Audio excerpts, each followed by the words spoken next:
it's not so obvious that jobs are beneath people. Because imagine you have a job as a checkout person in a grocery store. It's a fairly unskilled job. You can be some miserable, resentful, horrid bastard doing that job, boy. You can come in there just exuding resentment and bitterness and making mistakes and making sure that every customer that passes by you has a slightly worse day than they need to, right?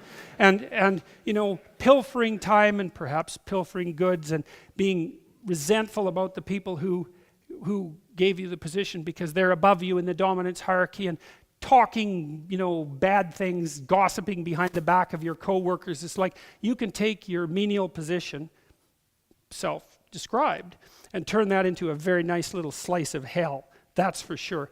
And you go into places like that. I always think of the archetypal diner in that way. You guys have been in this diner. There's a really good opposite diner, and there's a great video on YouTube. It's Tom Waits reading a poem by Bukowski, and I think it's called Nirvana. And it's about a good diner that he happened to visit. Bukowski happened to visit when he was on a bus when he was a kid. A diner where everything was going well. And you could listen to that. It's great. I think it's great. But this is the opposite diner I'm thinking about. So you go into a diner, right?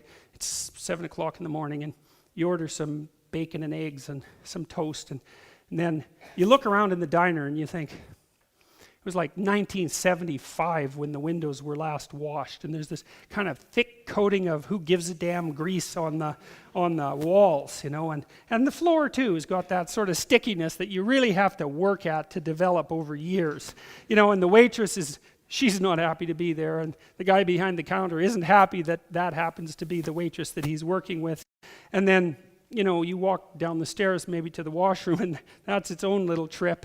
And so you come back and you order your damn eggs and you order your toast and you order your bacon, and then it comes, and like the eggs are too cooked on the bottom, so they're kind of brown, and then they're kind of raw on top, and they're cold in the middle, which is, you really have to work to cook an egg like that, man. But you can master that with like 10 years of bitterness. You teach you how to cook an egg like that. And then the toast, here's what you do with the toast, right? You take the white bread, the pre-sliced stuff that no one should ever eat. And then you put that in the toaster and you overcook it. And then you wait, and then you pop it out of the toaster, and then because it's overcooked, you scrape it off.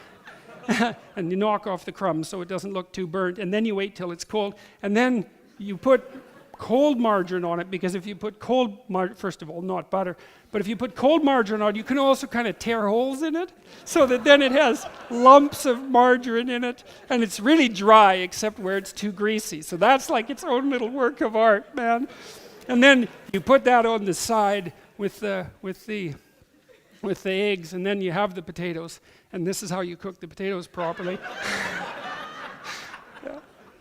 So they're leftover potatoes, and you keep dumping new leftover potatoes into the old leftover potatoes over weeks, and so some of the potatoes they're no longer potatoes, right? They've half returned to Mother Earth. Then you flap them on the grill, and you sort of, you burn them a bit, I guess, and then you slap them on the plate, and Jesus, you don't want to eat those, man. That's for sure, and that's the point. And then you have the bacon, and you want to make sure you buy the lowest possible quality bacon. That's how you start.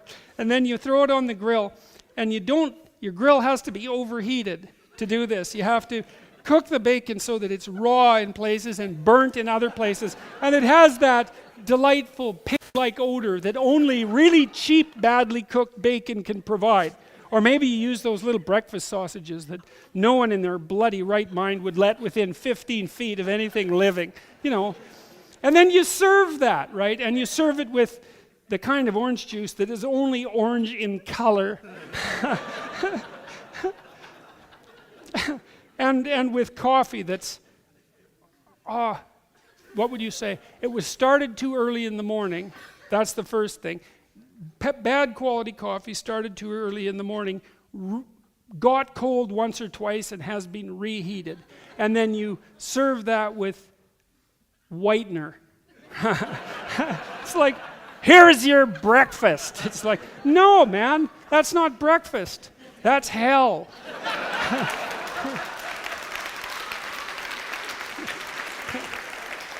You know? And you created it. And then what you do, if you have a diner like that, is because you have a miserable life if you have a diner like that, and you've really worked on achieving that, is every night you go home and you curse your wife and you curse your kids and you fucking well curse God too for producing a universe where a diner like yours is allowed to exist. And that's your bloody life.